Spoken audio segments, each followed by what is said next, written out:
جی جی وعلیکم. آپ سے سوال ہے کہ آج کے دور میں مسلمان یہ کہ جو کہ زوال اور پستی کا شکار ہو رہے ہیں، اور جبکہ جن کا دوسرا مذہب ہے وہ ہم پہ حکومت کر رہے ہیں، آخر اس کی کیا وجہ ہے کہ یہ ہمارے اعمال ہیں کہ جو ہمارے آگے آ رہے ہیں اور ہم یہ زوال اور پستی کا شکار ہو رہے ہیں، اور جو دوسرے جن کا مذہب اسلام نہیں ہے وہ ہم پہ حکومت کر رہے ہیں، یا تو وہ اپنے وہ جو ان کا مذہب ہے وہ اسے سنسیئر ہیں کہ جس کی وجہ سے وہ ہمارے اوپر حکومت کر رہے ہیں، اور دوسرا آپ نے کہا تھا کہ اس دنیا میں ہی وہ ان کو ان کے اعمال کا صلہ مل جائے گا، لیکن نظر ایسا نہیں آ رہا کہ وہ تو آگے بڑھتے جا رہے ہیں اور جو مسلمان ہیں وہ پیچھے سے پیچھے ہوتے جا رہے ہیں. نہیں، یہ جو بات ہے نا میں نے پہلے بیٹا بیان کی کہ جو اپنا ہوتا ہے نا اس کو زیادہ سزا دی جاتی ہے. کوئی بیگانہ بچہ آپ کی بات نہ مانے تو آپ صرف نصیحت کر کے چھوڑ دیں گے، مگر خود آپ کا بیٹا ہی آپ کی بات نہ مانے تو آپ اس کی مرمت کریں گے.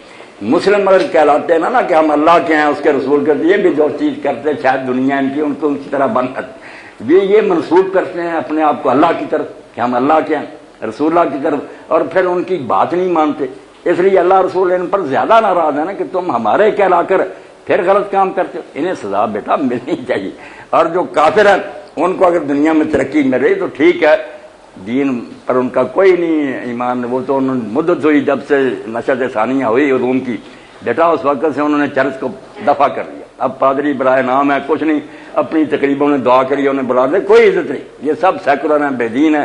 مگر دنیا کو جو کمانے کے طریقے تھے وہ تو بیٹا انہوں نے اختیار کیے نا. اس لیے اللہ کا اصول ہے، قرآن میں کہتا کہ جو دنیا چاہے اور اس کے لیے کوشش کرے، جیسے کوشش کرنی تو میں دنیا تو اس کو دوں گا، کیوں اس کی محنت ضائع کروں. انہوں نے اگر ترقی دنیاوی کی ہے تو بالکل ان کا حق بنتا ہے. انہوں نے نا دنیا کمانے کے لیے جو صحیح طریقہ تھا، سائنسی علوم میں دوسرے علم میں ترقی کی جو مسلمانوں کو بھی کرنی چاہیے تھی، نہیں کی تو ان کی نالائقی ہے. تو دنیا ان کی بن رہی ہے. باقی جو ہے نا جیسے کہتے ہیں کہ آج کے بعد کل ہے، یہ نا ہم مانیں کہ اس دنیا کے بعد بھی کوئی دنیا ہے، پھر بیٹا کوئی بات نہیں سمجھ میں آنے کہ مسلمان ماریں کھا رہے ہیں، بلکہ کئی نبی علیہ السلام قتل ہو گئے ہیں بیٹا، نبی.